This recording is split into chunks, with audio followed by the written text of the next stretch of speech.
Looking for a salvage inspection? You've come to the right place. How the process works? After completing the repairs on your vehicle, the next step is to organize the paperwork that's required.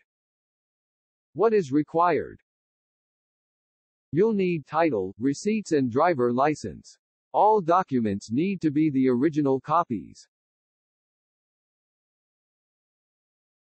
If you replaced any of the parts on your vehicle from the list you see, you'll need receipts for the parts. Once you have all of the documents, you are ready for step 2. Head on down.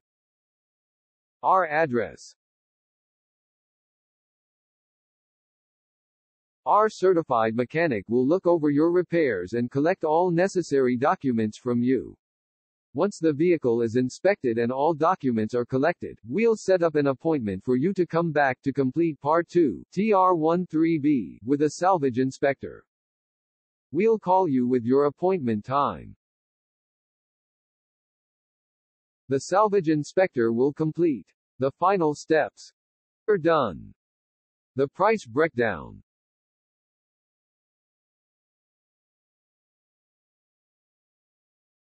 All necessary paperwork will be given to you for a rebuilt title. Check us out online or call or text